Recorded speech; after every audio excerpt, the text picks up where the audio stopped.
Bueno, nuevamente buenas tardes a todos. Darles la bienvenida desde el capítulo de Ingeniería Clínica de la Sociedad Argentina de Bioingeniería, a esta charla que hemos organizado y tenemos planificado durante el año seguir haciendo este tipo de capacitaciones con diferentes marcas de equipos que son los que están generalmente en los hospitales y apuntando a todos aquellos que están en la trinchera, como se dice vulgarmente, para que puedan viabilizar mejor su trabajo. En el día de hoy, el ingeniero, el colega Abel Agüero, va a hablar sobre los respiradores TECME y al final de la charla, que él nos va a decir más o menos cuánto dura, pero estaba estimado en aproximadamente cerca de una hora, tal vez menos a lo mejor, y haremos evacuar todas las preguntas que tengan para el final y lo que mantenemos el orden, levantando la mano para poder hacer las preguntas. Así que bueno, le doy paso a Abel para que empiece con su exposición y lo que le pido a todos los presentes es que mantengan sus micrófonos cerrados con el fin de no poder de no interferir en la exposición. Desde ya, muchas gracias y bueno, adelante Abel, el micrófono es tuyo. Bueno, muchas gracias Marcelo. En primer lugar, agradecer tanto, a usted Marcelo como a todo lo que se pudieron hacer el tiempo y el lugar para poder asistir a esto que cada vez es más importante. Eh, Me vuelvo a presentar por las dudas. Mi nombre es Abel Agüero, yo soy ingeniero biomédico. En este momento me encuentro trabajando en el área de SAC, que nosotros le llamamos, en la empresa, en la marca Tecme. Estoy como especialista de producto, el área es de servicio de atención al cliente y nos encargamos prácticamente de todo lo que sería postventa en todo este mundo de la ventilación mecánica. Hoy en día vamos a hacer una pequeña capacitación. ¿Por qué digo pequeño o básica? Porque hay muchísimo para hablar, la verdad, en detalle, más que nada de estos equipos. Si bien no son equipos extremadamente grandes, son equipos bastante complejos y el mundo de la ventilación mecánica es un mundo no tan simple. Hoy en día nos vamos a enfocar más que nada en nuestro rubro. Le voy a hablar haciendo hincapié en cómo más o menos funcionan nuestros respiradores para que ustedes entiendan ante posibles errores que se les presente y ante esos errores cómo actuar en una primera instancia. Quisiera, en primer lugar, para los que no tengan la noción, nosotros hoy en día comercializamos 3 modelos de respiradores, por así decirlo, de la familia Neumoven. Estos son los que hoy en día, o los más nuevos, por así decirlo. Después pueden estar modelos más viejos, pero que las funcionalidades de las que vamos a hablar hoy son las mismas. Lo que sí quiero hacer hincapié con esto es que hay 3 modelos distintos. Cada uno con parámetros distintos. Los 3 modelos que nos encontramos hoy en día y hace bastantes años son el modelo Advanced, modelo TS y el modelo Neo. Comenzando a hablar por lo que es el modelo Neumoven Advanced, el modelo más completo, que si bien ustedes van a ver que de la parte física o la apariencia son bastante parecidos los 3 modelos, hay pequeñas diferencias en las que ustedes pueden después acercarse a los equipos que estén en sus instituciones y darse cuenta de qué modelo estamos hablando. El modelo Advanced es el modelo más completo que tenemos. Los 3 equipos y todos los productos que nosotros comercializamos son destinados a cuidados críticos e intermedios. Este en particular, este modelo Advanced, está destinado a categorías adulto, pediátrico y neonatal, es decir, vamos a abarcar las 3 categorías posibles para la ventilación mecánica de los pacientes.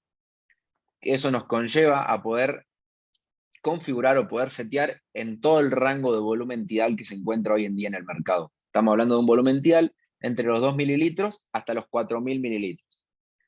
Si bien, como ustedes ya deben saber, obviamente un volumen tidal de 2 mililitros está más destinado con el objetivo de ventilar a pacientes neonatales, y 4.000 mililitros, la verdad que es una exageración de número, para que más o menos se den una idea, una persona más o menos de 70 kilos, normalmente estamos hablando de un volumen tidal de 500 mililitros aproximadamente, así que estamos hablando de 4.000 mililitros, es una exageración.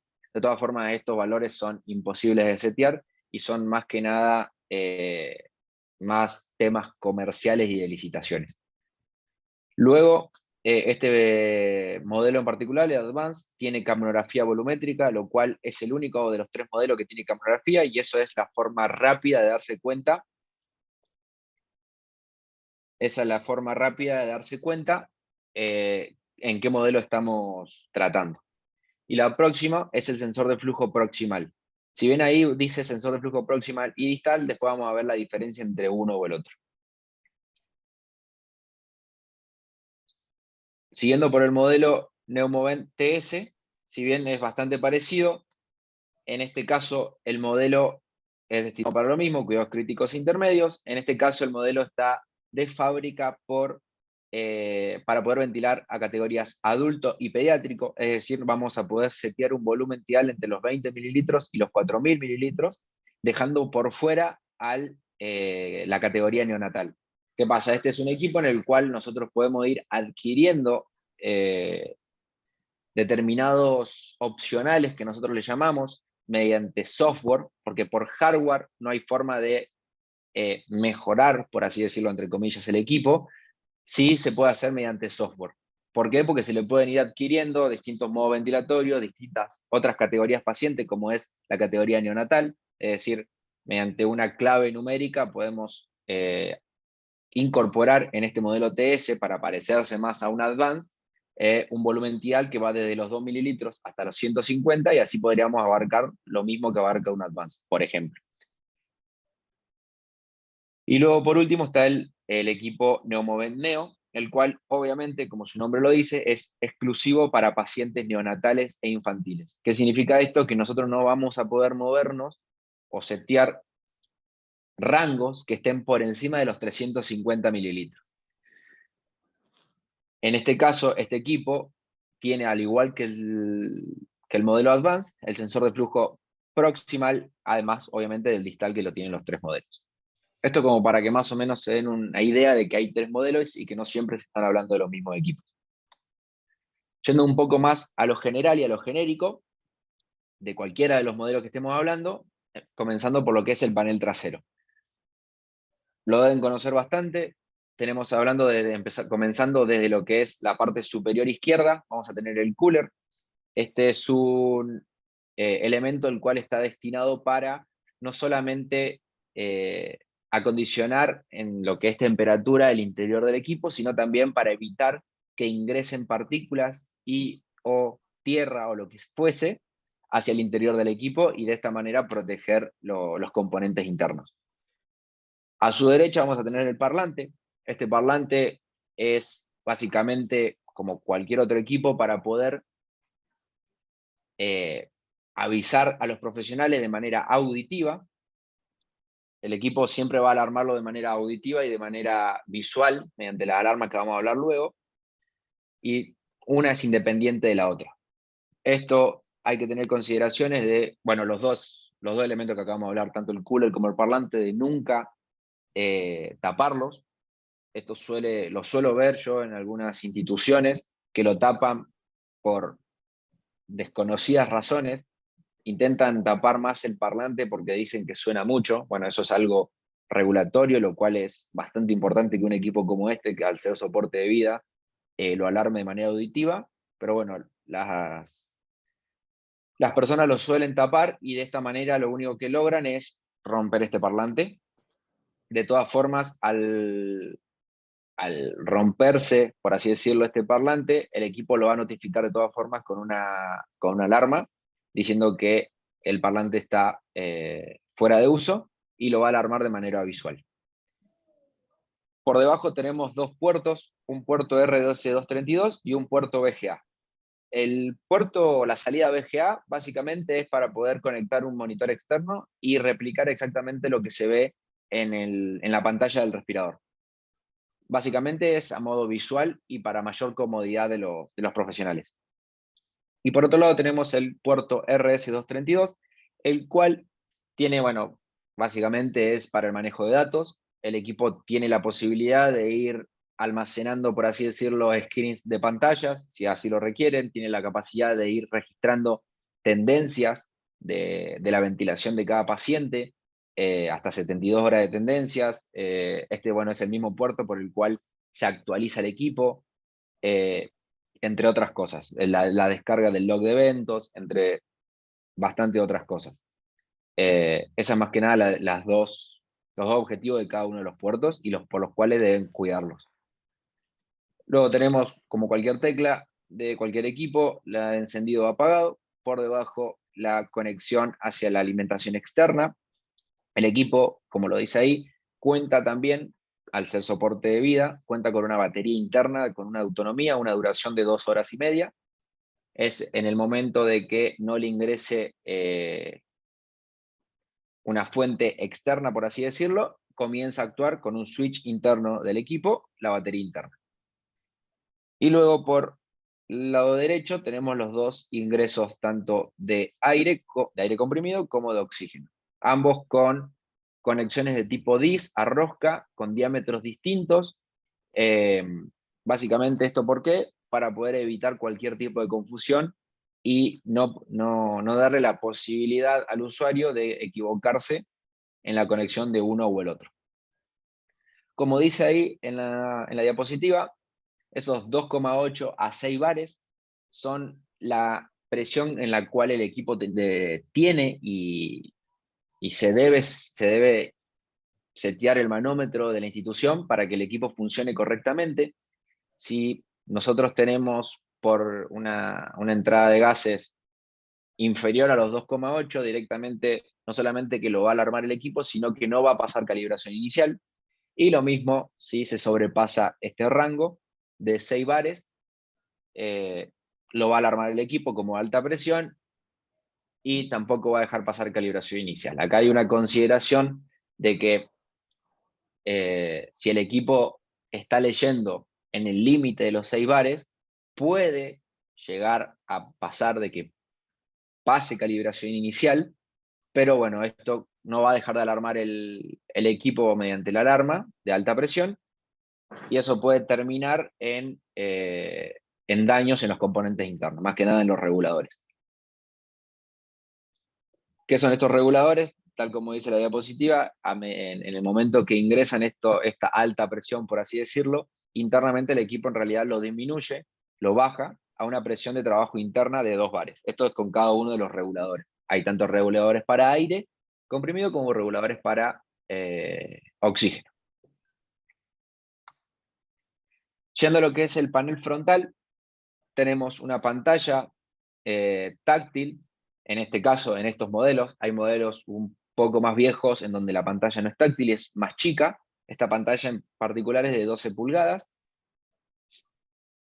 Luego tenemos las señales de alarma de las que venimos hablando. Tenemos señales de alarma en la parte superior que se prenden de un color medio amarillo anaranjado, dependiendo, no importa de cuál sea la alarma que esté notificando el respirador. Lo que sí, las señales de alarma de la parte derecha que se ven, que es esa que ven 2 triángulos y un círculo, bueno, esos son, depende de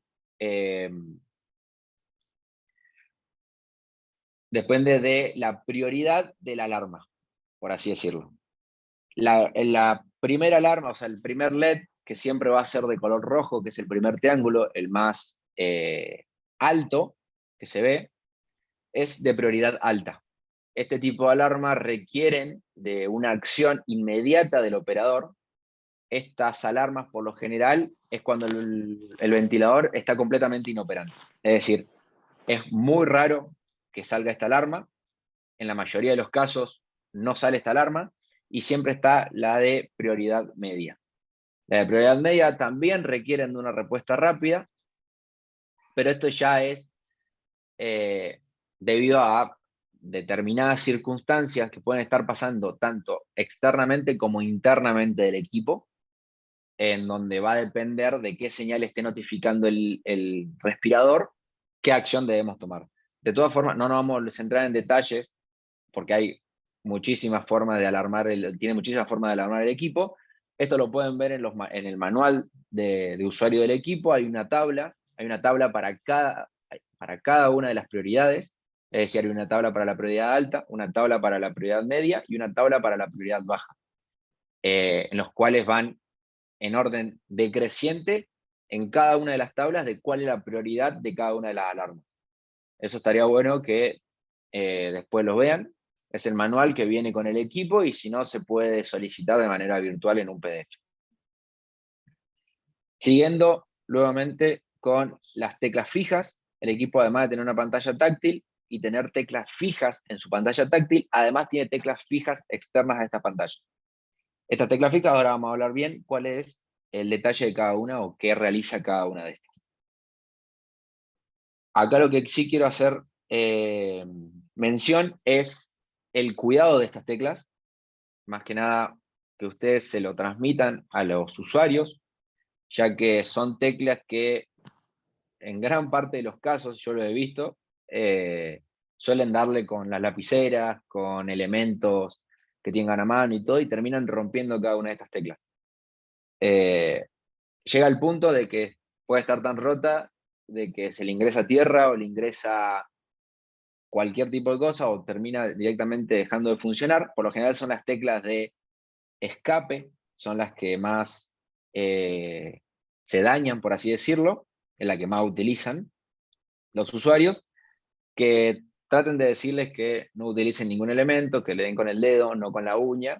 ¿Por qué? Porque esto sí o sí se va a tener que llevar un mantenimiento correctivo y bueno, es cambiar absolutamente toda la placa tecla que nosotros le llamamos. Luego, obviamente está el encoder o perilla giratoria, la cual está rodeada por un LED luminoso que cuando está prendido este LED está habilitada para usarse la perilla, es para ir navegando entre las diferentes opciones. Y este indicador de alimentación eléctrica, el cual está bueno para que ustedes se den cuenta si el equipo está haciendo o no, de dónde está siendo alimentado primero, y una vez que está siendo alimentado, si está siendo alimentado de la alimentación externa o está siendo alimentado mediante la batería interna.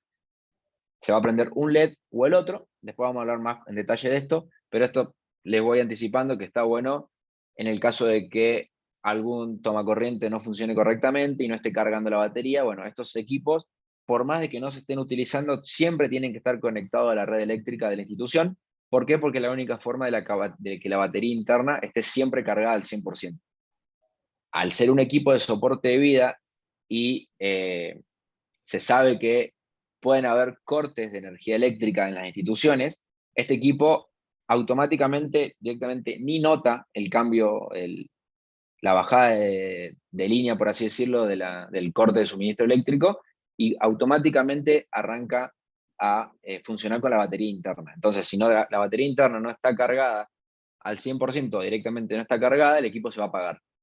Y eso no queremos al ser un equipo de soporte de vida. Entonces, consideraciones, por más de que no se esté utilizando el equipo, siempre tiene que estar conectado a la red eléctrica. Las teclas fijas que tenemos, las primeras 4 teclas son las que estaban en la parte derecha de la pantalla y las siguientes son las que estaban en la parte inferior. La primera tecla que dice Alarm Limits es básicamente para poder setear los límites de los parámetros para que el equipo pueda alarmar, es decir, vamos a poder setear los límites inferiores y superiores de cada uno de los parámetros a la hora de ventilar a un paciente. Esto es para ir a un acceso directo a esta ventana de los límites.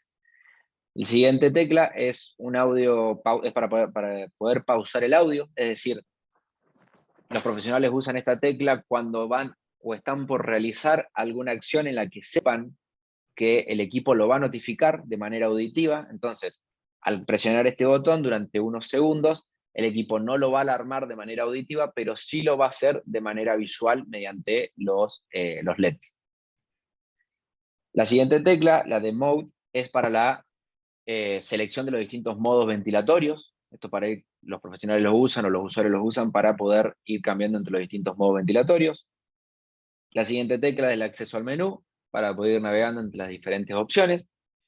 Luego tenemos en la parte inferior la primera tecla de izquierda a derecha, como ven en esta imagen de acá, de izquierda a derecha.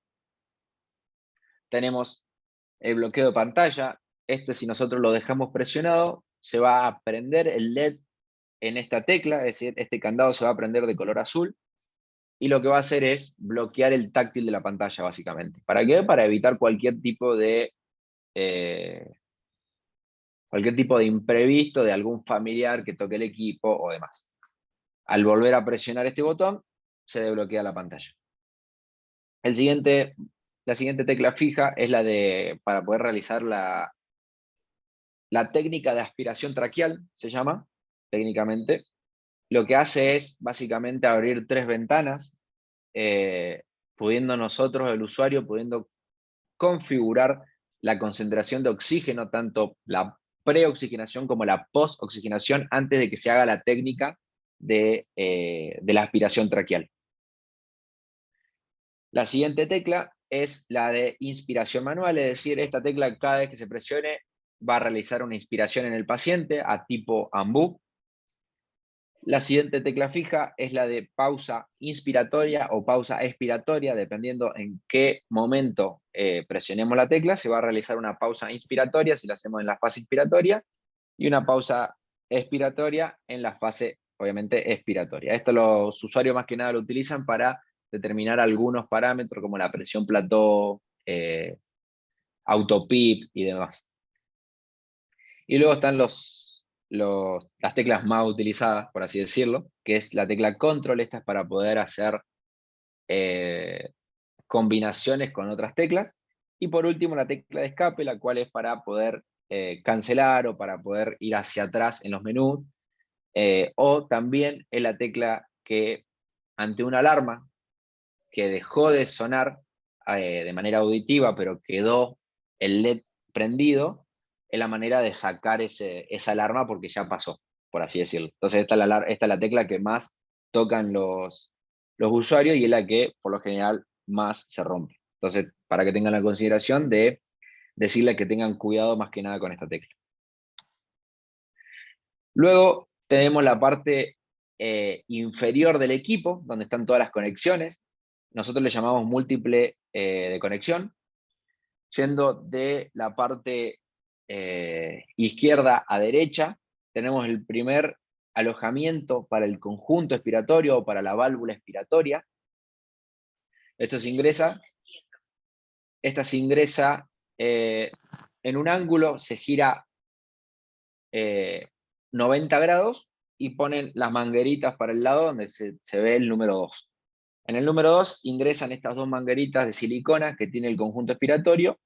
¿Para qué? Para poder ir directamente, internamente, obviamente, al neumatacógrafo del conjunto expiratorio. Después vamos a hablar más en detalle qué es cada una de estas cosas. El número 3 es el alojamiento donde se encuentra la celda de oxígeno, es decir, eso se desenrosca. Adentro, internamente, tiene esta celda consumible de oxígeno, la cual también se enrosca y tiene un plug, una conexión por plug, que siempre tiene que estar conectada. El número 4 es la salida del nebulizador mecánico. El número 5 es la salida paciente, la salida inspiratoria. O sea, esto va a ser del equipo hacia el paciente. El número 6, en el caso de que sea un equipo advanced, va a ser el conector para capnografía o sensor de dióxido de carbono. Y el número 7, por encima de las mangueritas del neumatacógrafo, tenemos el conector para el sensor de flujo proximal. ¿Se acuerdan que los únicos 2 equipos que tienen sensor de flujo proximal es tanto el Advanced como el modelo Neo? ¿Por qué el TS no lo tiene? ¿Por qué? Porque no viene con directamente categoría paciente neonatal. Si se dan una idea, este sensor de flujo proximal es utilizado en el 100% de los casos en categorías neonatales. ¿Por qué? Porque es un sensor de flujo proximal, que es decir, proximal al paciente, que se utiliza para poder medir con mayor precisión el flujo expirado del paciente. Yendo al componente que veníamos hablando, que es el conjunto expiratorio o válvula exhalatoria. Bueno, Este es un componente bastante importante. ¿Por qué? Porque maneja dos parámetros muy importantes a la hora de la ventilación mecánica. ¿Qué son estos dos componentes que tienen dentro de esta misma válvula exhalatoria? Por un lado tenemos lo que es el neumatacógrafo distal. ¿Se acuerdan que veníamos hablando de un sensor de flujo que también se hace con un neumatacógrafo, un sensor de flujo distal y un sensor de flujo proximal? Bueno, el proximal es algo externo al equipo, se conecta en el conector que acabamos de ver y es para categoría paciente neonatal. El sensor de flujo o neumatacógrafo distal lo tienen todos los modelos, lo tienen todos los respiradores, lo tienen en realidad no solamente todos nuestros modelos, sino cualquier respirador que haya en el mercado, y es la forma que tienen de medir el flujo expirado. Nuestro equipo en particular, nosotros utilizamos una tecnología que se llama diferencial de presión. Hay otras marcas que usan otra tecnología como hilo caliente, bueno, y demás. Nosotros vamos a hablar de lo que nosotros utilizamos. La razón por la que lo utilizamos, la verdad es, históricamente los respiradores Neumoven utilizaron siempre esta forma de medir el flujo expiratorio, que es a través de la diferencia de presiones. Ahora vamos a hablar con más detalle cómo lo hace, pero para que se vayan dando una idea, lo hace con las dos mangueritas que ustedes conocen de estos conjuntos, que es las mangueritas de silicona, P1 y P2 nosotros le llamamos. Eso por un lado, o sea, este componente lo que hace es medir el flujo expirado del paciente. Lo hace a través de esta parte del cuerpo de la válvula. No sé si pueden ver mi cursor. Sí, sí, sí, se ¿Se ve, ve? a ver, se ve. Perfecto. Bueno, es esto de acá, es el neumatocógrafo distal, por así decirlo. Y después, el otro componente, y no menos importante, es la válvula expiratoria, o también conocida como PIP. ¿Qué es la PIP? Es básicamente, las siglas son en inglés, pero es una presión positiva al final de la expiración. Una presión base que siempre va a estar y que se configura, se setea, o sea, el profesional setea esta presión base, por así decirlo, con el objetivo de mantener siempre abiertos los alvéolos, o sea, la unidad funcional respiratoria de una persona. Los alvéolos tienden a colapsarse, entonces nosotros debemos setear una presión dependiendo de la patología que tenga ese paciente. Debemos setear una PIP, que se dice, una presión base, para evitar este colapso de los alvéolos y mantenerlos siempre abiertos para que tengan un buen intercambio gaseoso a nivel pulmonar, a nivel respiratorio. Entonces, la forma en la que nuestro equipo maneja esta PIP, maneja esta presión base positiva siempre al final de una expiración, lo hace a través de este componente de acá. Que este componente es el famoso diafragma. ¿Cómo lo hace? Mediante un flujo que se entrega internamente en el equipo hacia esta válvula exhalatoria, en contra del flujo expirado del paciente, y lo que hace es mantenerlo abierto, darle un flujo de más o menos mililitros por minuto, y mantener abierto en un determinado rango para poder dejar pasar o no esta presión, por así decirlo, y mantenerla siempre en una presión positiva. Entonces, esta es la forma de manejar la PIP. Esto por un lado, y por otro lado tenemos lo que es P1 y P2, que es lo que habíamos hablado del neumatacógrafo distal. ¿Cuáles son las consideraciones a tener en cuenta de estos dos componentes dentro de esta misma válvula exhalatoria? Para lo que es la PIP, este diafragma va siempre colocado de una misma posición. O sea, si ustedes lo colocan de una forma contraria, es decir, dada vuelta, primero que es bastante complicado que cierre bien la tapa, o sea, esta tapa de acá, cierre medio mal, eh, por lo tanto no va a poder directamente pasar calibración inicial. En el caso de que, es difícil, pero puede llegar a pasar de que ponen mal el diafragma, o sea, lo ponen al revés, lo cierran y de alguna forma pasa calibración inicial, van a ver que le va a dar algún tipo de error seguro al arrancar la ventilación, Bueno, lo primero que siempre tienen que verificar es este diafragma. Es un componente bastante importante y después vamos a hablar bien en qué etapa de la calibración inicial hace un chequeo de este componente. Luego, otro componente importante que habíamos hablado es el mylar.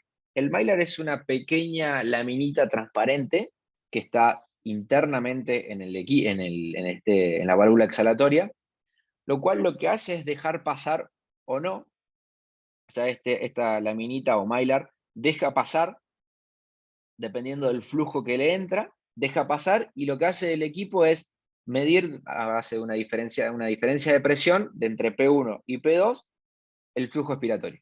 Básicamente esa es la forma que tiene el equipo de medir el flujo que el paciente está exhalando. Entonces, si nosotros dañamos este mylar por alguna razón al limpiar, por ejemplo, esta válvula es esterilizable.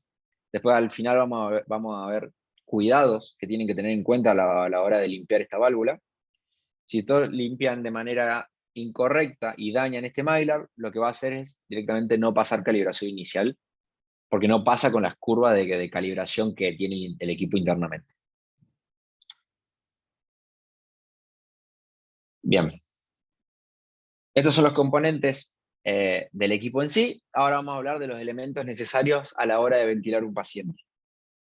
Esta es la típica configuración en donde tenemos el circuito paciente conectado a un humidificador. En este caso es un humidificador activo. Nosotros podemos ventilar a un paciente con una humidificación activa o una humidificación pasiva. Ahora, a continuación, vamos a hablar cuál es la diferencia entre una y otra. Tenemos el circuito propiamente dicho. Hay circuitos que tienen trampa de agua, hay circuitos que no. Básicamente esta trampa de agua están con el objetivo de almacenar la condensación que se genera gracias a este equipo de acá, que es el humidificador activo. Ahora vamos a hablar bien de todo esto y las consideraciones que tienen que tener en cuenta. Y esto va hacia el paciente, o sea, esta es la rama inspiratoria hacia el paciente y después la rama expiratoria hacia el conjunto expiratorio para poder medir tanto flujo distal como manejar la PIP del paciente.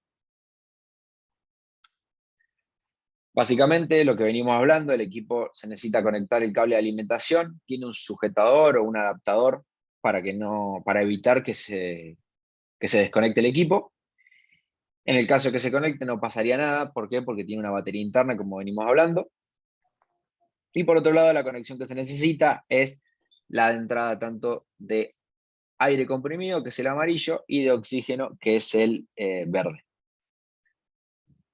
Este componente de acá, que es un filtro de agua, es un filtro que se encuentra siempre y bien incorporado ya con los equipos, en el lado siempre del aire, y no es coincidencia, no es aleatorio por el por qué se entrega el equipo con este dispositivo del lado del aire, que vamos a hablar luego, pero básicamente ¿por qué? Porque se sabe que hay instituciones que no tienen una buena generación de aire comprimido, y esto lo que hace es terminar haciendo que ingrese al equipo agua y o aceite, y esto termina dañando los componentes internos del equipo. Es decir, el equipo no funciona bajo ningún punto de vista ni con agua ni con aceite.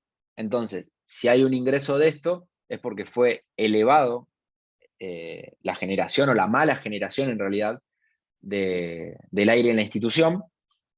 Eso se puede evitar con este filtro hasta cierto punto, y eso después ingresa al equipo y lo termina dañando, y directamente, en el peor de los casos, pasando calibración inicial, pero terminando dando los parámetros erróneos, y en el mejor de los casos, que el equipo se clave. Como ya habíamos dicho, el equipo tiene que ser alimentado por aire y por oxígeno, con una presión de trabajo entre los 2,8 y los 6 bares. Este es el filtro de aire del que venimos hablando. Básicamente es un autopurgante, es un sistema que lo que va a hacer es drenar y evitar el ingreso de agua y o aceite hacia el equipo. Si bien acá dice que tiene una vida útil de 2 años, la verdad que dura más que 2 años. Lo que sí no dura mucho, si tenemos una mala calidad de aire, es este unidad filtrante o este filtro propiamente dicho, que está interno en el dispositivo, que esto sí se debe cambiar si la generación del aire en la institución no es buena. Entonces se saca con esta trabita que tiene acá y se cambia esta unidad o se cambia el dispositivo completo. Yendo ya un poco a lo que es la configuración inicial, lo primero que vamos a configurar es, o el usuario en realidad, es a qué tipo de paciente vamos a ventilar, si es adulto, si es pediátrico o si es neonatal. Este es un claro ejemplo de un equipo Advanced que tiene las 3 categorías incorporadas.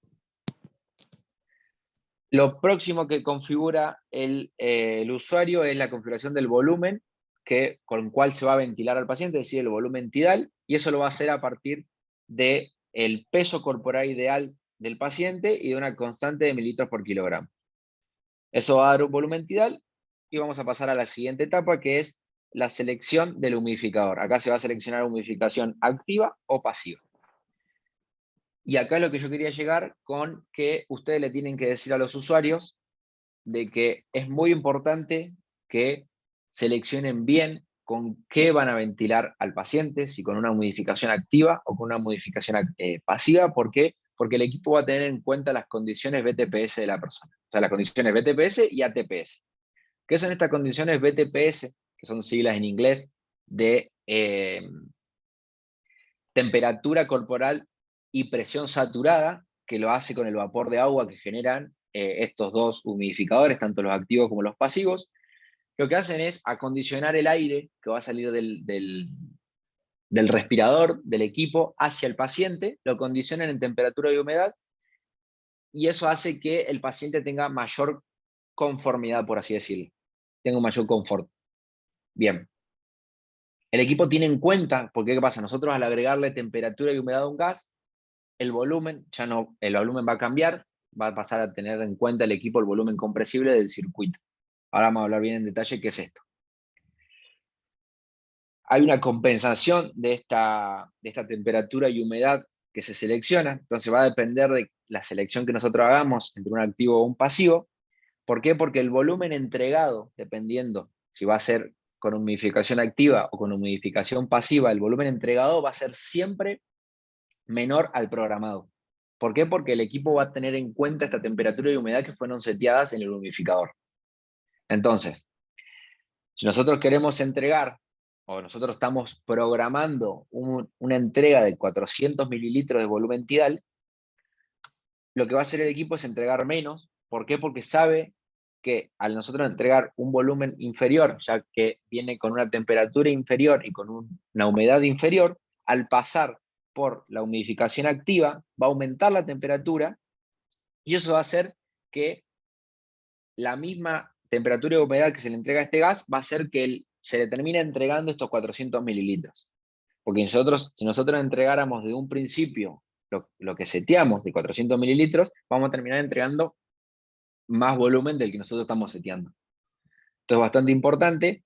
Si bien, ¿qué pasa? En categorías adulto no es tan, si bien sí es importante, pero no es tan riesgoso para la salud del paciente, sí lo es en categorías neonatales. O sea, esto es muy importante cuando se ventilen a neonatos y o infantiles pequeños. ¿Por qué? Porque estas variaciones en los mililitros, si bien en un adulto no le hace nada que le entreguen 400 o le entreguen erróneamente 410 o 420, sí es notorio y es peligroso en pacientes neonatales que se le quiera estar entregando, por ejemplo, 5 mililitros y se le estén entregando en realidad, no sé, 7 mililitros. Esos 2 mililitros es bastante en lo que es porcentualmente hablando para un paciente de categoría neonatal. Entonces esto es bastante importante. Al momento de realizar la calibración inicial, evitar usar, o sea, cuando hacen la calibración inicial, primero es muy importante que configuren el circuito ya que van a utilizar para ese paciente. ¿Por qué? Porque el equipo va a sacar una serie de cálculos con respecto a este circuito que está configurado. Entonces, primero, evitar cualquier elemento, o sea, para poder hacer la calibración inicial nosotros debemos tapar la salida del circuito. ¿Para qué? Para que haya estanqueidad en el circuito, es decir, no hayan fugas. Esto lo deben hacer, y lo que siempre nosotros recomendamos, es con un guante de látex puesto en la mano y tapando con uno de los dedos esta salida. Nunca hacerlo con algo que se expanda. ¿Por qué? Porque ahora vamos a ver qué hace el equipo con esta calibración inicial, siempre tapándola y evitar que haya fugas.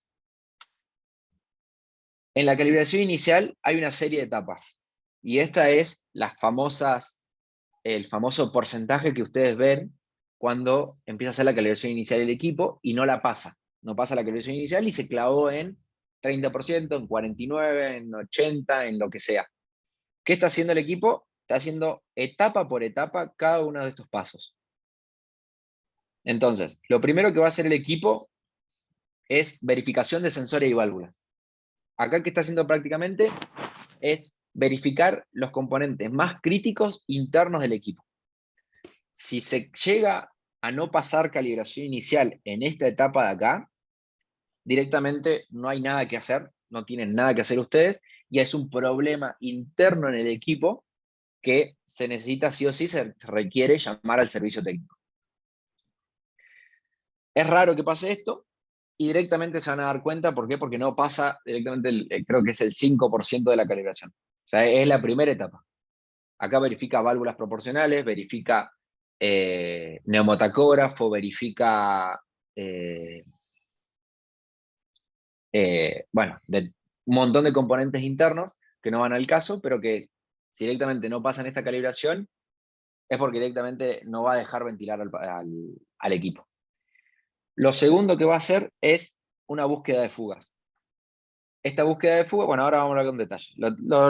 Lo que sigue haciendo es, en el paso 3 y 4, lo hacen sobre el conjunto expiratorio o la válvula exhalatoria. Que lo que habíamos dicho es, primero hace una calibración de la válvula de PIP y después hace una calibración del neumotacógrafo tal.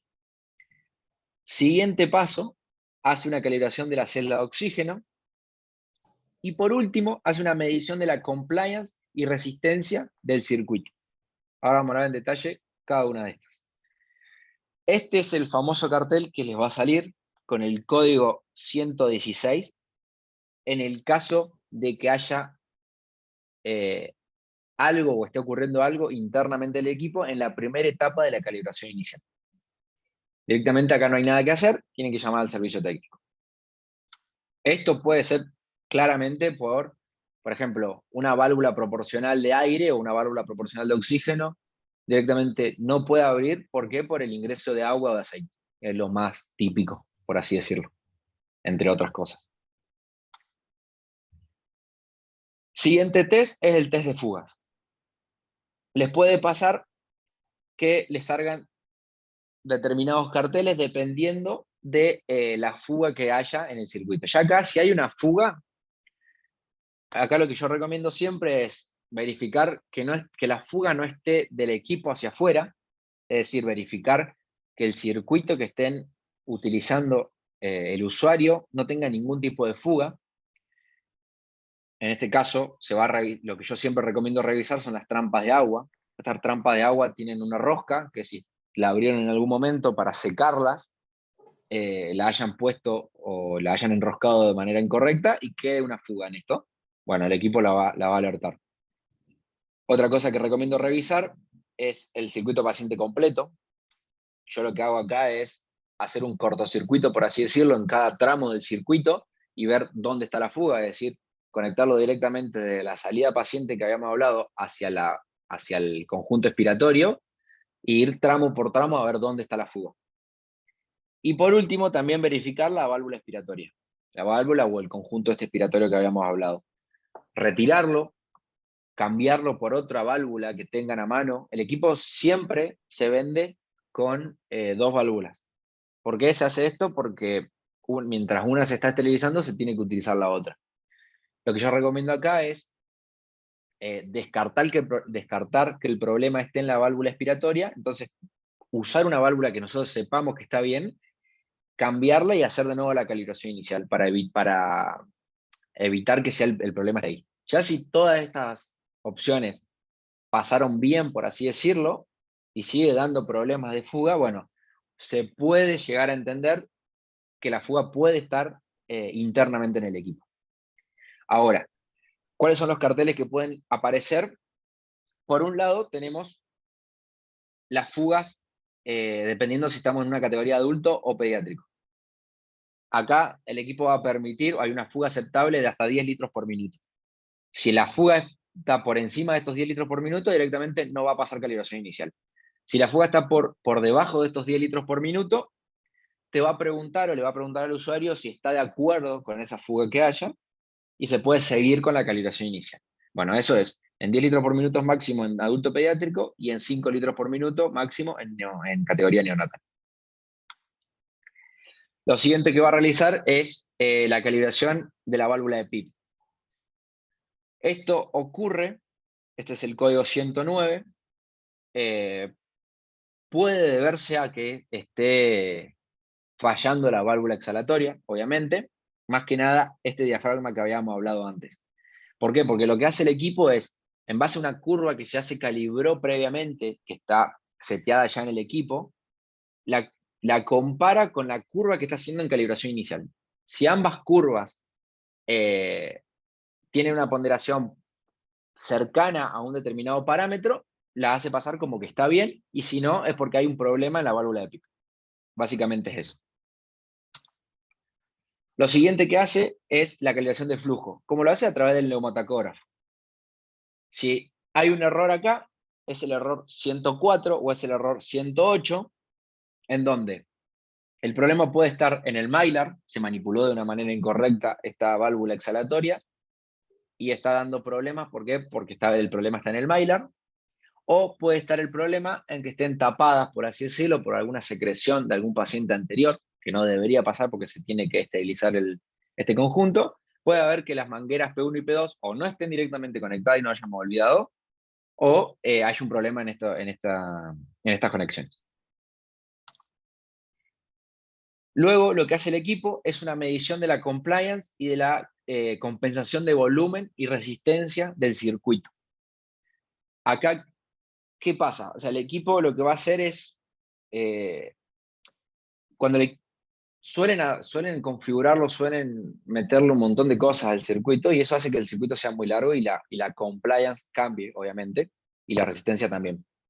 Entonces, al ser una compliance muy alta, un circuito muy alto, el equipo, en base a las curvas de calibración que tiene, lo tiene como un parámetro por encima de esto y hace que no pase la calibración inicial. Entonces, ¿qué hay que revisar acá? El circuito paciente, obviamente, que no sea extremadamente largo. Esto puede deberse a fugas. Al haber una fuga que se aceptó previamente en la otra etapa, puede ser una fuga, por ejemplo, que esté de 9 litros por minuto, y el equipo lo va a entender como un circuito más grande, un circuito más largo. Entonces puede ser que no pase la compliance. Y después, lo que yo dije al principio es siempre taparlo bien con la estanqueidad en el circuito y no hacerlo con un pulmón de prueba, no hacerlo con un guante. ¿Por qué? Porque eso va a hacer que la compliance sea grande, obviamente, al inflarse este pulmón o al inflarse el guante. Básicamente es esto de un volumen compresible que queda en el circuito. O sea, es una porción de volumen tidal que va a quedar comprimida dentro del circuito, que va siempre a alojarse por el mismo hecho de ser un circuito. ¿Cómo se puede evitar esto? Bueno, cuando el circuito, básicamente estamos por ventilar, por ejemplo, a un paciente neonatal, puede ser que esto se corrija usando un neumatacógrafo proximal. Entonces conectamos el neumatacógrafo proximal y vemos que la calibración inicial pasó. Pero ¿qué pasa de esto? Si bien es una buena solución conectar el neumatacógrafo proximal, esto aumenta el espacio muerto. Si bien en adultos no pasa nada, en el espacio muerto es algo muy importante en pacientes neonatales. Y luego está la compensación por software. Esto lo hace el equipo con una medición previa, y esto es lo que yo quería hacer hincapié, en que tienen que hacer la calibración inicial con el circuito que se vaya a utilizar. ¿Por qué? Porque esta compensación de volumen es básicamente el equipo compensa el volumen que se queda en el circuito, dicho así en palabras sencillas.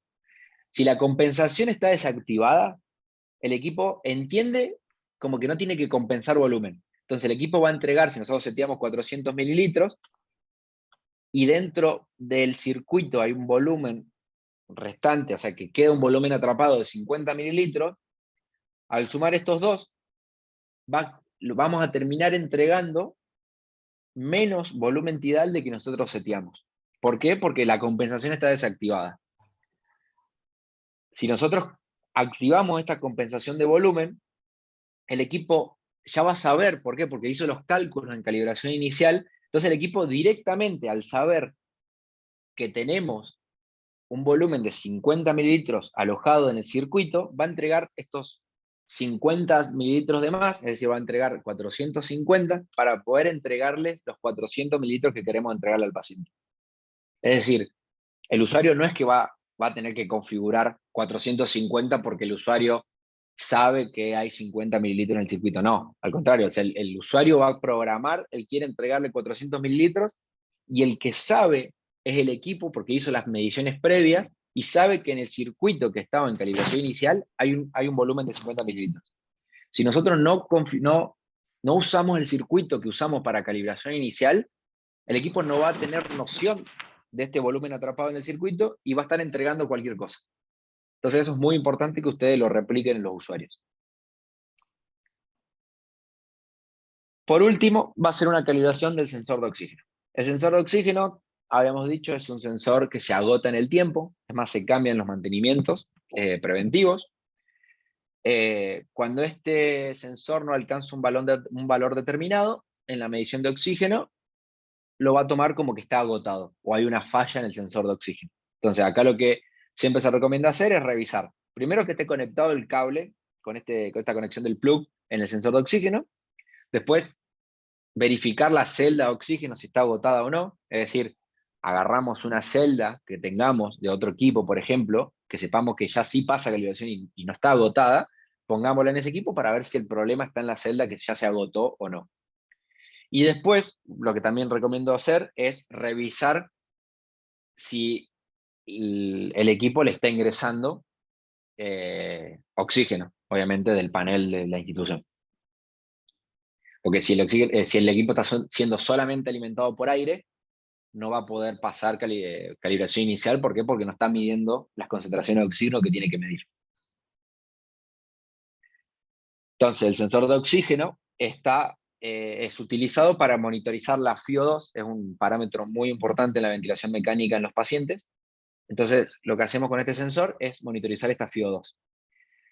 ¿Qué pasa? Hay algo que tienen que tener en cuenta y es que, si bien esta celda se puede agotar en el tiempo, no significa que porque se agote esta celda no vamos a entregar la concentración de oxígeno que tengamos que entregar. ¿Por qué? Porque la concentración de oxígeno lo hace con las válvulas internas en el equipo, con las dos válvulas proporcionales. Válvula de oxígeno y válvula de aire. Se van a abrir o cerrar dependiendo de qué concentración de oxígeno queramos entregar. Se abren estas dos válvulas de aire y de oxígeno, se mezclan y estamos entregando esa FiO2 al paciente. Antes de salir por la salida paciente, la sensa, la monitoriza, esta celda de oxígeno. Entonces, lo único que hace esta celda es monitorizar. Es decir, si se agota, no vamos a poder seguir viendo cuánta FiO2 entreguemos, pero quédense tranquilos que sí se va a seguir entregando la FiO2 que nosotros seteamos. ¿Por qué? Porque es independiente una cosa de la otra. O sea, lo único que no vamos a poder hacer es ver cuánta concentración de oxígeno se está entregando. Bien, eso con respecto a calibración inicial. Vamos a ir con modos y monitoreo. Esto vamos a ir un poco rápido porque tampoco tiene mucha relevancia, pero es para que tengan una idea ustedes de cuáles son los parámetros o dónde se visualizan cada uno de los parámetros a la hora de ventilar a un paciente. Tenemos los parámetros ventilatorios, los cuales nosotros configuramos. O sea, dependiendo del modo ventilatorio que nosotros seteemos, que el modo ventilatorio siempre va a estar ubicado acá, o sea, siempre va a dar noción de qué modo estamos utilizando acá. En este caso estamos usando un volumen support. por presión de CPAP en una categoría que fue seleccionada para adultos. Entonces estamos ventilando con este modo ventilatorio, y este modo ventilatorio nosotros vamos a poder setear, el usuario va a poder setear distintos parámetros para ese modo ventilatorio. Bueno, esos parámetros que nosotros podemos ir seteando y configurando siempre se van a estar alojados en la parte inferior de la pantalla táctil del equipo. Siempre. O sea, nosotros vamos a seleccionar por ejemplo, la presión que nosotros queramos entregar en este modo, y con la perilla vamos a ir moviendo estos valores. Lo siguiente son los modos que están monitorizados en tiempo real, por así decirlo. O sea, siempre en la parte superior vamos a tener la monitorización en tiempo real de cada uno de los parámetros de ese paciente. Entonces, vamos a tener flujo pico, vamos a tener tiempo inspiratorio, tiempo expiratorio, relación IE entre los dos tiempos, entre el inspiratorio y el expiratorio. Vamos a tener lo que es la frecuencia respiratoria total. Vamos a tener lo que es el volumen tidal que se está entregando. Vamos a tener el volumen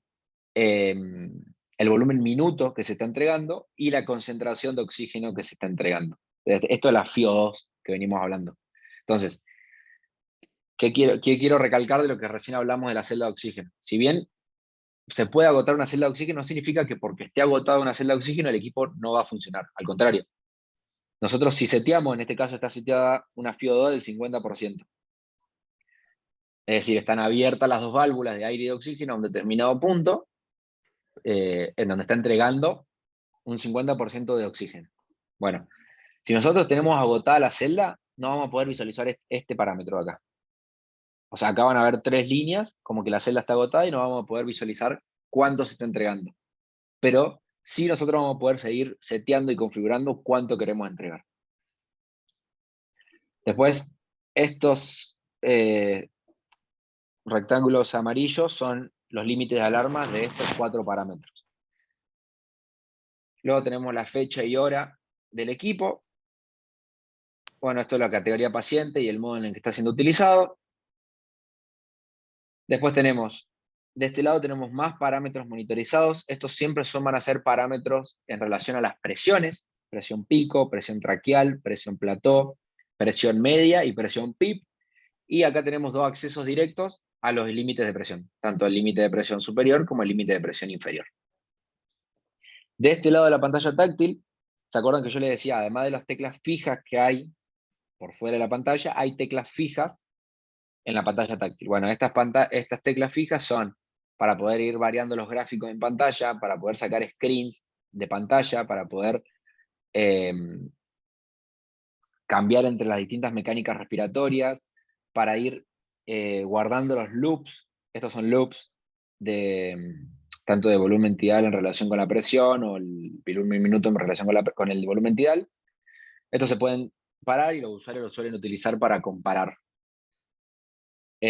Lo siguiente es la activación o no del nebulizador mecánico. Esta tecla está bastante buena. Lo que hace es, nosotros presionamos esta tecla de acá, el signo de pregunta, y presionamos cualquier otra tecla, y te da una noción, te da un resumen de qué hace o qué función tiene esa tecla que estamos apretando. Y por último, es la tecla para poder llevar el equipo a stand-by.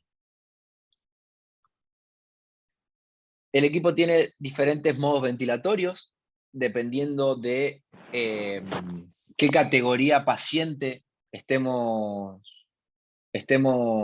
utilizando. Vamos a tener volumen control, vamos a tener presión control, volumen de presión soporte, CPAP, bueno, de todo, un montón de modos ventilatorios que no va al caso explicar uno por uno cómo funciona cada uno. Pero sí, noción de que tienen que tener en cuenta que no son los mismos modos ventilatorios que se utilizan para neo que se utilizan para adulto. Por ejemplo, TCPL, CPAP en flujo continuo, APRB, esos son modos más de una categoría neo, y después en categoría adulto están todos estos modos incorporados. Después tenemos también la posibilidad, nuestros equipos tienen, en los 3 modelos, de poder realizar alto flujo, que eso se creció bastante en la pandemia. Entonces, nosotros al prender el equipo, lo primero que te va a preguntar es, después de seleccionar la categoría paciente, es si queremos ventilar al paciente o queremos realizar oxigenoterapia de alto flujo. Luego tenemos los modos ventilatorios para lo que es ventilación no invasiva. Acá es muy importante lo que habíamos hablado en calibración inicial de la configuración del circuito que vayamos a utilizar. ¿Por qué? Porque va a ser compensación de estas fugas que dejaron pasar en la calibración inicial. Entonces, en ventilación invasiva, nosotros vamos a tener una compensación de fugas de hasta 50 litros por minuto en categorías adulto, y vamos a tener una compensación de fugas de 10 litros por minuto en categorías neonatales. ¿Qué va a hacer esto? Que si nosotros estamos en modos ventilatorios no invasivos, es decir, se utilizan distintas interfaces, después vamos a ver cuáles, en donde va a haber fuga, entonces el equipo no va a alarmar estas caídas de volumen tidal. ¿Por qué? Porque tiene en cuenta y está compensando esta fuga que nosotros estamos teniendo con estas interfaces, con estas máscaras. Entonces es muy importante que le digan al usuario que realicen la calibración inicial con el circuito que vayan a utilizar. ¿Por qué? Porque el equipo va a tener en cuenta con las mediciones que hizo esta compensación de volumen y estas compensaciones de fuga. Luego tenemos los datos del paciente. Con datos del paciente hablamos de más información de lo que está pasando en tiempo real, además de estos parámetros que siempre van a estar en la pantalla inicial. O sea, además de esto, vamos a tener estos de acá, que van a ser volumen tidal exhalado por kilo, bueno, y demás, que todo esto lo usa cada uno de los usuarios. Frecuencia respiratoria espontánea, compliance dinámica, resistencia dinámica, la última medición de la mecánica respiratoria, el stress index, si se utiliza, si está habilitado en el equipo. Bueno, son todas estas cosas, son información adicional para una buena ventilación mecánica, por así decirlo. Después los loops, hay una pantalla específica para solamente ver loops. Estos loops son 3 los que se pueden ver y son los más utilizados en realidad, no es que hayan más. Son loops en donde van comparando entre presión-flujo, van comparando entre volumen-presión y van comparando entre flujo y volumen. Está la posibilidad de guardar hasta 4 loops de referencia. Esto se suele hacer para determinadas patologías, se pueden ir guardando para ir comparando, es decir, cuando nosotros guardamos, dejamos fijo el loop anterior y lo comparamos con una medición nueva. Estos son cuando nosotros hablamos de guardar loops, que eso se hace con este botón de acá. La siguiente pantalla que se puede utilizar es la pantalla numérica. Esta es una pantalla que básicamente lo que está mostrando todo el tiempo son los valores más, por así decirlo, entre comillas, más importantes a la hora de ventilar a un paciente y poder verlos de manera más notoria, de manera más fácil de ver, por así decirlo. Y luego están las tendencias, el registro de tendencia. El equipo guarda hasta 72 horas de tendencia. Esto lo hace a través de 13 parámetros que lo suelen guardar al mismo tiempo, en 3 pantallas configurables distintas, y toda esta información se puede descargar mediante el puerto RC232 que tenemos por la parte, el panel trasero del equipo. ¿Muy bien? Hola, hermosa. ¿Me visitó? Se le activó el micrófono a alguien.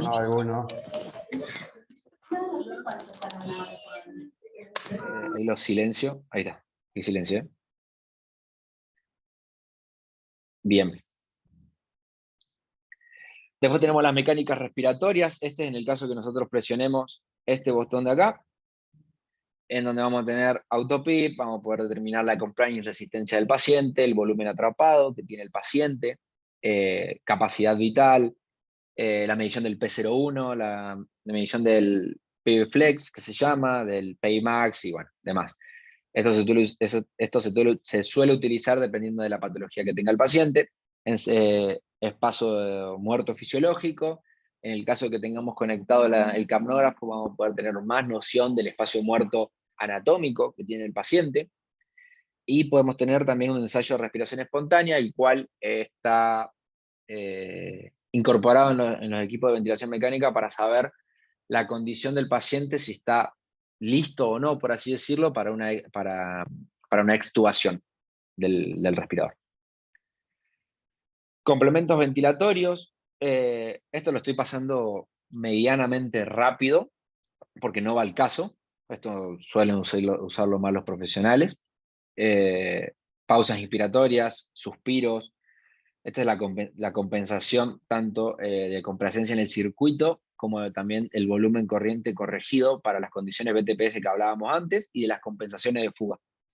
Es decir, acá nosotros podemos cambiar en el caso de que ya ventilando al paciente, ya se realizó la calibración inicial con el circuito que fue a ventilar al paciente. Nosotros cambiamos algo, cualquier cosa que se cambie en el circuito, en el momento que estemos ventilando al paciente, se puede notificarle, por así decirlo, al equipo de que se cambió alguno de estos componentes. Es decir, si nosotros no estábamos usando, por ejemplo, humidificación activa, estábamos usando humidificación pasiva y cambiamos a humidificación activa, bueno, podemos cambiar el humidificador que estábamos utilizando. Si nosotros queremos o no compensar las fugas, estamos usando un modo ventilatorio no invasivo, bueno, ¿queremos compensar las fugas? Sí. ¿No queremos compensar la fuga? Bueno, podemos también setearlo en esto. ¿Queremos compensar volumen? Sí, no. Podemos volver a calibrar, hacer una calibración inicial mucho más corta, solamente en el caso que se haya cambiado el circuito respiratorio del paciente. Entonces, todas estas cosas hay que tener en cuenta que se pueden volver a realizar. Esto es en el caso de que esté habilitado la compensación de tubo endotraqueal, en el caso que se tenga que usar un tubo endotraqueal para la ventilación del paciente. En traqueostomía, por ejemplo, se puede setear o se puede configurar el tamaño de este tubo que se está utilizando. Se puede setear entre los 4 a 12 milímetros y se puede setear también el porcentaje de la compensación de fuga que nosotros queremos tener en este tubo endotraqueal, que va desde el 10% hacia el 100%. Luego, con respecto a las alarmas, ya estamos finalizando, casi.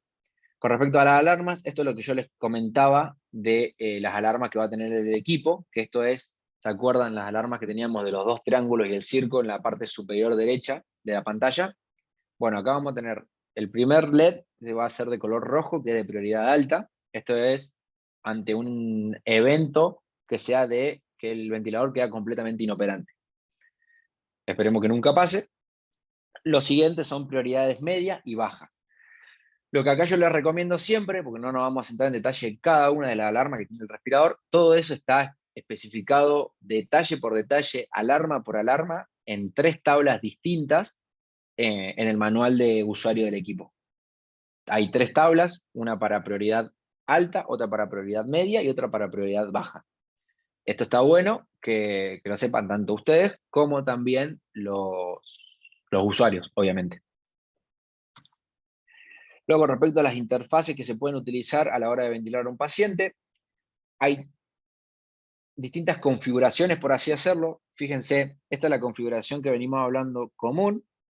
Esta es la configuración con este dispositivo acá. Esto de acá es la conexión del sensor de flujo proximal, o sea, proximal al paciente. Esto es lo que se utiliza en categorías neonatales que les comentaba antes. O sea, esto lo que hace es, en neonatales, al tener los neonatos expirar un flujo mucho más chico, necesitamos de una mayor precisión a la hora de leer ese flujo. Entonces, ¿cómo lo hacemos? Mediante este dispositivo acá, que es un sensor de flujo proximal. Es decir, si nosotros tenemos conectado esto, no se va a medir más a este punto, al punto distal, sino que se va a estar midiendo proximalmente al paciente. Bien, eso es una configuración. Después, este dispositivo que ven acá es lo que es el capnógrafo. En el caso que tengamos conectado el aparato o el dispositivo de capnografía, se conecta proximal al paciente, obviamente, y con esta es la forma en la que los profesionales pueden ver o pueden medir el dióxido de carbono exhalado por el paciente.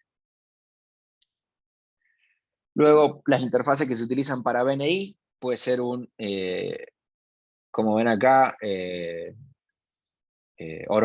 oronasales, pueden ser un total face, puede ser helmet,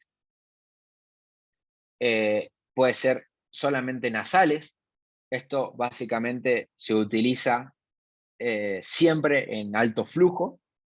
¿Por qué? Porque en alto flujo nosotros no tenemos esta configuración que tenemos acá, sino que, o sea, acá tenemos circuitos que pueden ser de rama doble o de rama única.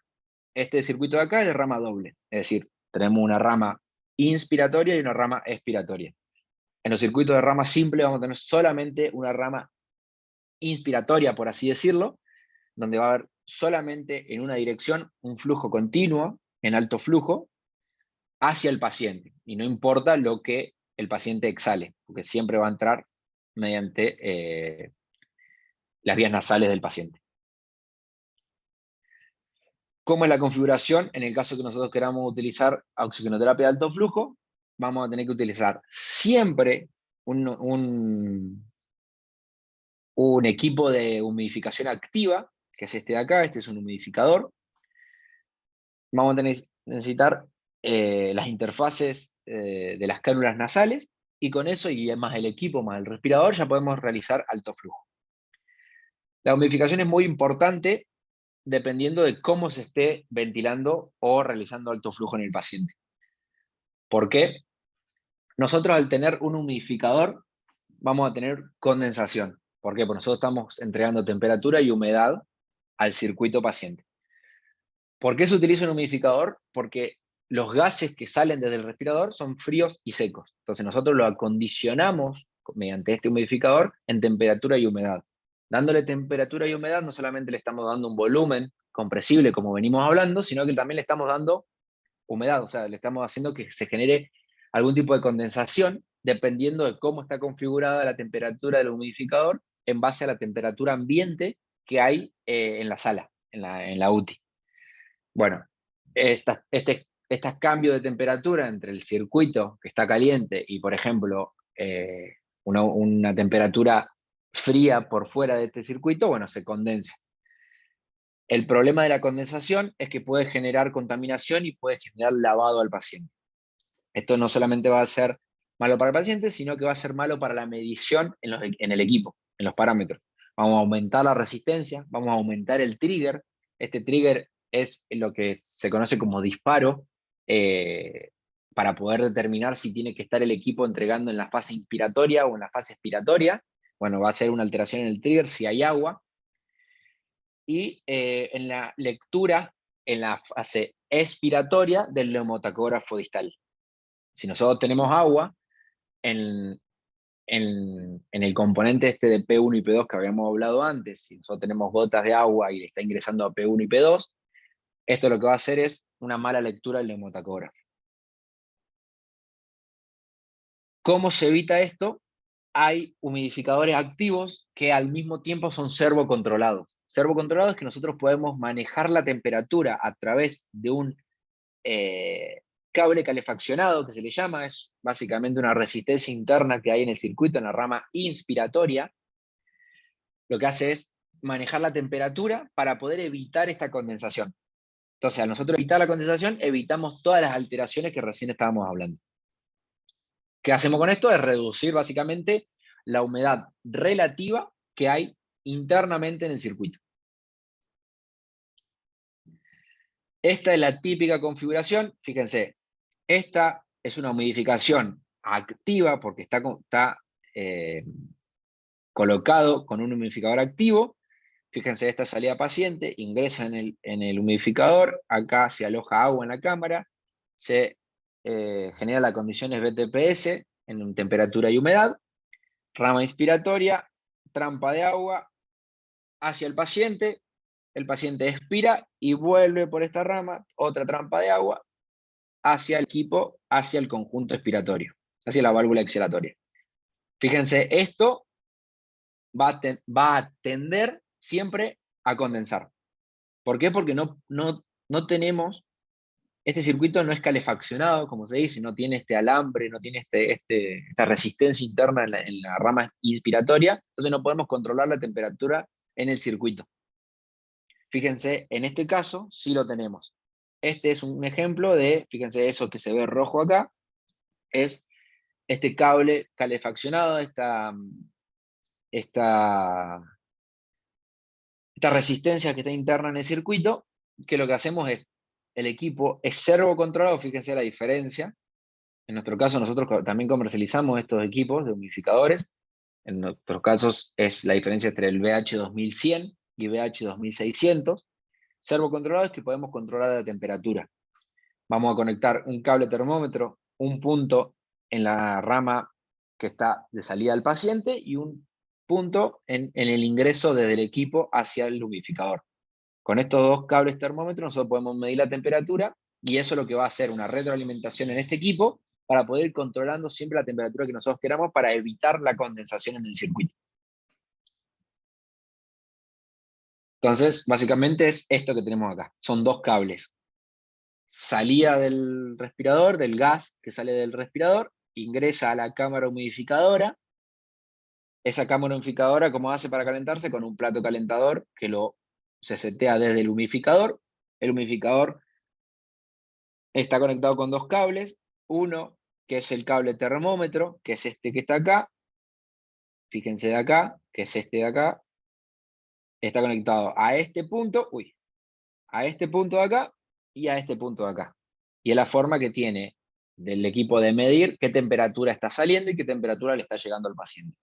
En base a esa lectura, lo que va a hacer es hacer una retroalimentación con este cable, que lo que va a hacer es manejar la temperatura del cable de la resistencia interna del circuito y poder hacer una retroalimentación y un feedback positivo para poder manejar esta temperatura. Bien, y vamos con el último tema, que es la limpieza, desinfección y esterilización de los equipos.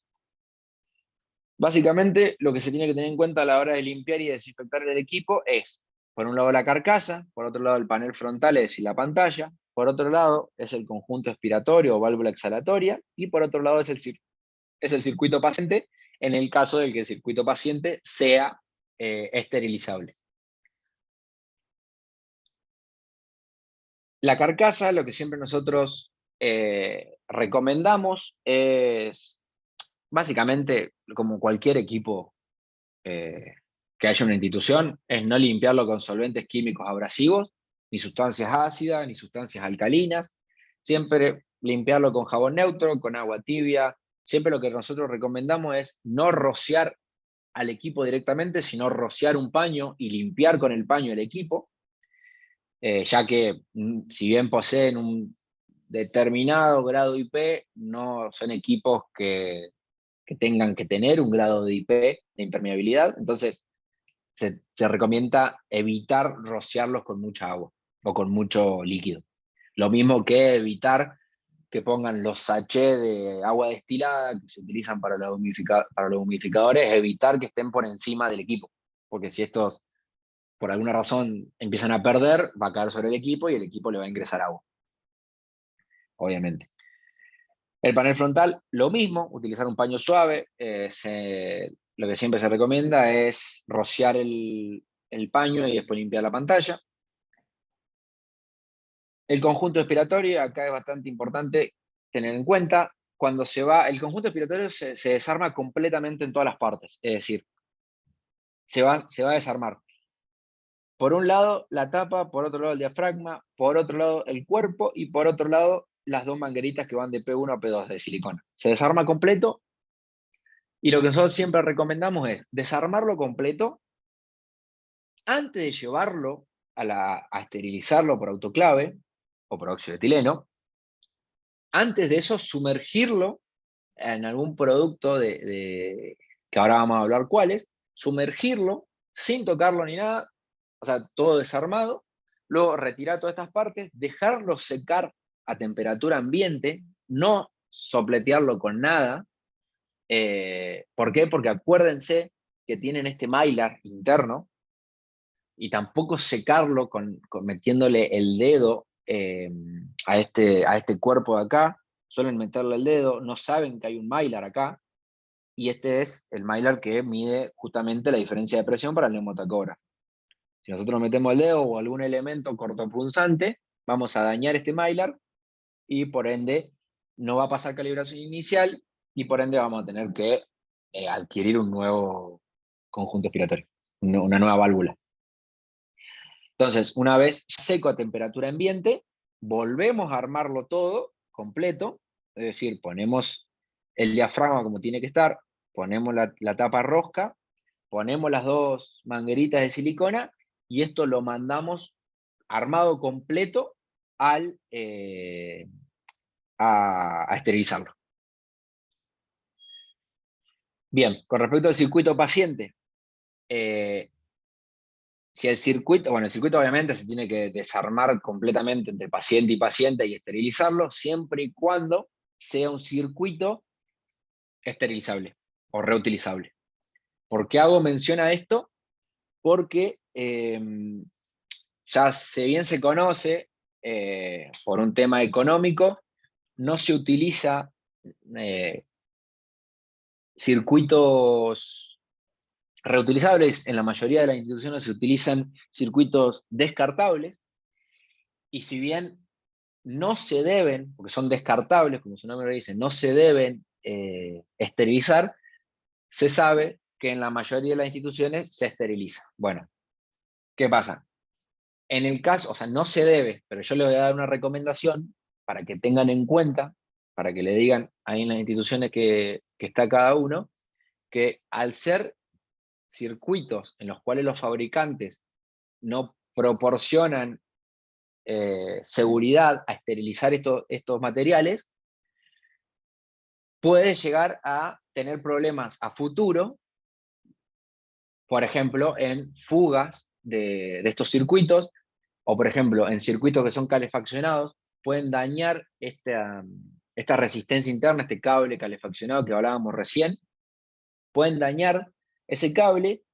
Y bueno, básicamente tengan en cuenta de que cuando nosotros ventilamos a un paciente, suelen haber configuraciones con una concentración de oxígeno alta. Entonces, es bastante peligroso esterilizar algo que no está preparado para esterilizarse, y más si tiene electrónica interna, es decir, pasa corriente por esta resistencia. Si nosotros la dañamos esterilizándola, al estar en contacto con oxígeno, pasa lo que no queremos que pase y se puede llegar a quemar. Yo he visto, no muchos casos, pero he visto casos en donde se quemó y se quema el circuito propiamente dicho, el plástico del equipo. Y no pasa nada, o sea, en el mejor de los casos se tirará el circuito este. El problema básicamente es la vida del paciente, obviamente. Entonces tengan en cuenta de que los circuitos, si bien se bancan una esterilización, 2 esterilizaciones, no están preparadas para realizarle este tipo de procesos. Entonces, ténganlo en cuenta. Básicamente, volvemos a lo mismo: no usar alcohol, no usar elementos cortopunzantes, no usar solventes, no usar hipoclorito, no creo que lo usen. Desarmar siempre la válvula y luego mandarla a esterilizar armada. Ante la duda, usar ciclos de autoclave para material delicado, y obviamente utilizar las piezas que sean para este equipo y no adaptar otras piezas que no sean, pues van a terminar rompiendo el equipo, obviamente. Eso sería básicamente todo el contenido que preparé para hoy. Seguramente hayan quedado bastantes dudas, así que ahora abrimos para que vayan consultando lo que tengan. Bueno, Abel. Ahí veí el chat, recién veo que hay preguntas. Hay un par de preguntas, Abel. Gracias en principio por la extensa exposición y muy clarificadora en muchos aspectos. Calculo que ya los que están en campaña les sirve para refrescar la memoria. Creo que la primera pregunta que estaba ya fue respondida a lo largo de tu exposición, porque Sí. cuál es la vida útil de la válvula y especialmente el diafragma, ya lo dijiste, y si es esterilizable o no. Después, Bien, es esterilizable la válvula, obviamente, como recién hablábamos. La vida útil de la válvula se cambia en el mantenimiento preventivo de 5.000 horas. El equipo, pasadas las 5.000 horas de uso, aparece un cartel, que lo deben haber visto, es un cartel amarillo que dice 5.000 horas y ya pide mantenimiento preventivo. En el mantenimiento preventivo se cambia esta válvula, es uno de los componentes que se cambia, junto con la celda de oxígeno. Y el diafragma no se cambia, el diafragma se cambia la válvula completa. después Federico. Luego la siguiente.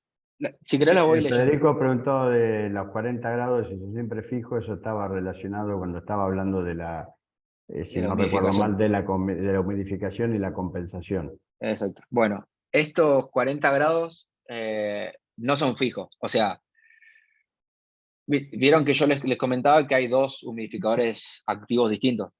Uno que es servo controlado, nosotros podemos configurar la temperatura que nosotros queramos, entregarla al circuito, y hay otros que vienen ya con valores de temperatura ya prefijados.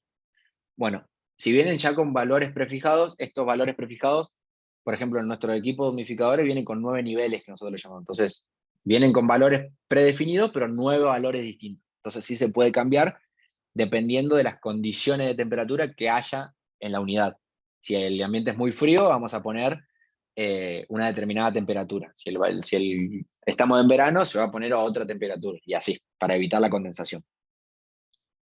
Bueno, La Andrés siguiente, pregunta cuáles son las condiciones de almacenamiento de los respiradores de backup, con respecto al tema de la batería que vos mencionaste. Y de paso yo después te hago una pregunta respecto de esto. bien.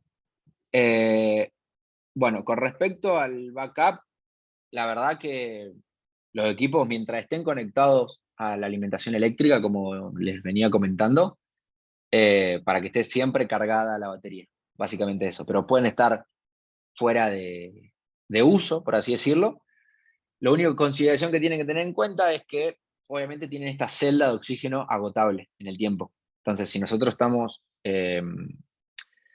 no utilizando el equipo, la celda se va a agotar en el tiempo más o menos, es decir, se va a agotar más rápido o más lento, dependiendo de cuánta concentración de oxígeno pase por esa celda. O sea, básicamente lo que hace la celda es una reacción química, una reacción redox, que al estar en contacto con oxígeno, con una determinada concentración de oxígeno, ya empieza a consumirse.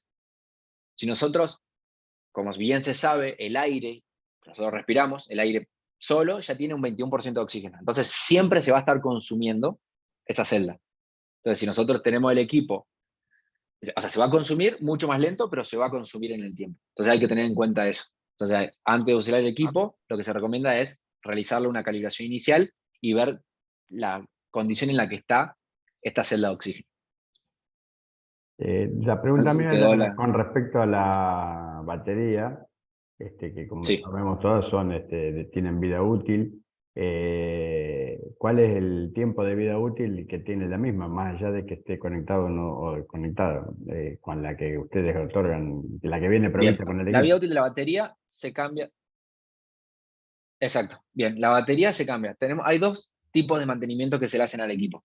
Un mantenimiento de 5.000 horas o de un año, que es el de nivel 1, por así decirlo, en donde habíamos dicho que se cambia la válvula exhalatoria y el sensor de oxígeno.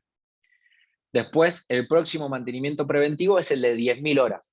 Es decir, pasado este 5.000 horas y ya se cambiaron esta válvula y celda, pasadas las segundas 5.000 horas, por así decirlo, en ese mantenimiento preventivo de 10.000, ahí en ese se cambia la válvula, la batería, perdón. Es uno de los componentes que se cambia.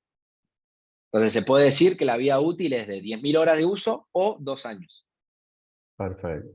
Acá Maximiliano pregunta si se puede usar el sensor proximal junto con Camno. Sí, sí se puede usar. Es más, se usa más que nada cuando se quiere realizar capnografía por ejemplo, en un paciente de categoría neonatal. En un neonatal siempre se usa sensor de flujo proximal, y si queremos realizar la medición del dióxido de carbono exhalado por el paciente, se utilizan los dos. Esto obviamente con las consideraciones que tiene el usuario y el profesional de que aumenta el espacio muerto. Entonces, con más razón, se tiene que hacer la calibración inicial con estos dos elementos, estos dos componentes puestos en el circuito. Perfecto. Federico, vuelvo a preguntar si la compensación no es al revés, es decir, nos da 450 en lugar de 350.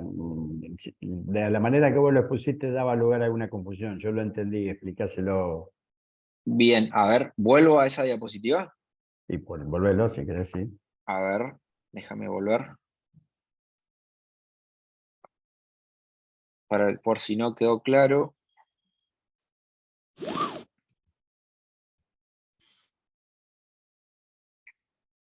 es esto de acá. Exacto. Bueno, vamos de nuevo con la explicación para que quede algo más lento. Nosotros, estos 400 mililitros es lo que nosotros queremos entregarle al paciente. O sea, es lo que el usuario configura y setea en el ventilador. O sea, nosotros queremos entregarle 400 mililitros al paciente. Si nosotros tenemos la compensación de volumen desactivada, ¿qué significa esto? Que no va a tener en cuenta el volumen que queda alojado en el circuito, que midió en la calibración inicial. O sea, el equipo en la calibración inicial hizo una medición de compliance, de resistencia, de volumen, que quedó alojado en el circuito. ¿Por qué? Porque mide lo que hay tanto en la parte inspiratoria, esto está tapado, y esta es la parte expiratoria que también la mide.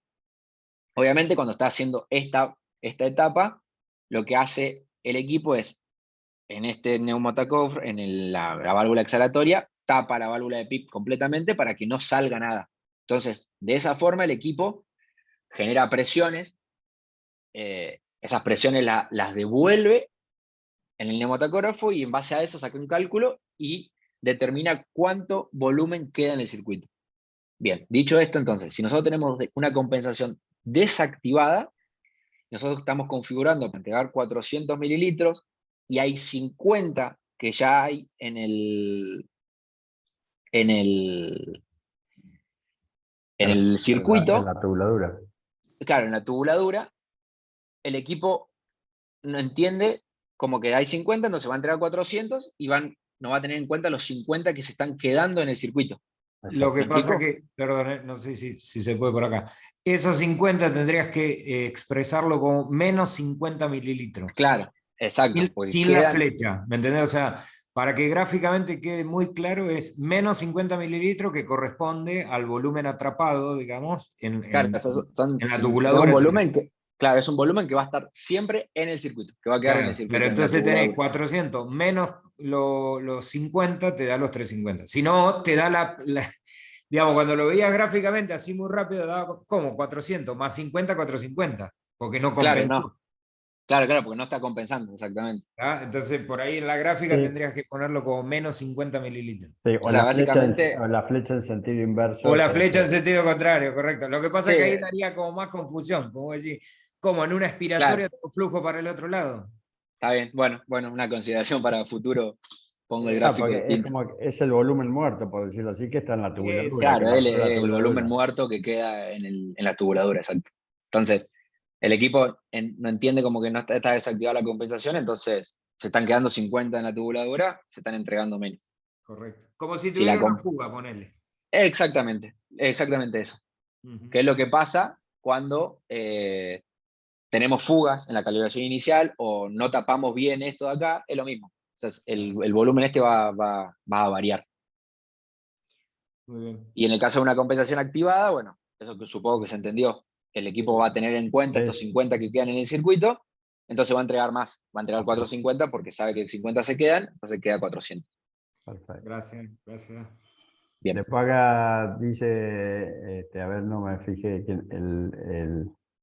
Andrés dice que hizo la pregunta porque en el servicio de esterilización no esterilizan las válvulas por un tema de trazabilidad de las mismas. La pregunta de la esterilización de la válvula. Y Bien. la última pregunta que hay es respecto de la humedad y temperatura del cuarto depósito donde los tengo alojados. ¿Sirve de algo que los tenga envueltos?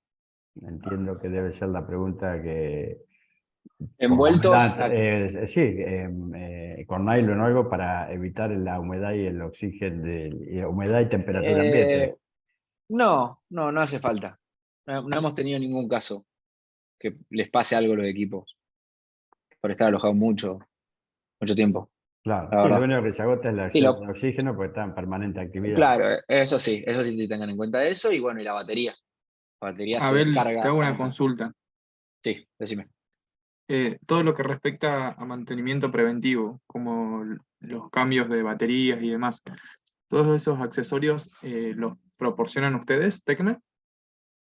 Sí, o sea, eso se hace, bueno, va a depender obviamente, de dónde esté la institución. Nosotros, en lo que es, por ejemplo, Córdoba y Buenos Aires, bueno, y alguna que otra provincia más, vamos directa con TECME, o sea, con la fábrica, con el mantenimiento preventivo. Después, si no, se trata con distribuidores oficiales nuestros, dependiendo de la provincia. Bien, bien, bien. En ese caso, ustedes seguramente estén en comunicación con alguien que se encarga de hacer los mantenimientos preventivos de los respiradores. Se van a dar cuenta que le hace falta mantenimiento preventivo cuando les aparezca el cartel. Y ahí se contactarán. Si quieren, contáctense con nosotros directo, por si no saben quién es el distribuidor o quién es la empresa oficial a la cual nosotros, obviamente, se capacitó oficialmente para realizar esos mantenimientos. Y nosotros Perfecto. le hacemos como de puente, por así decirlo, con el distribuidor oficial que haya en su zona. Claro. O sea, Pero ahí si queda son más de, que claro. bien, y si son de Buenos Aires o Córdoba, directamente con nosotros.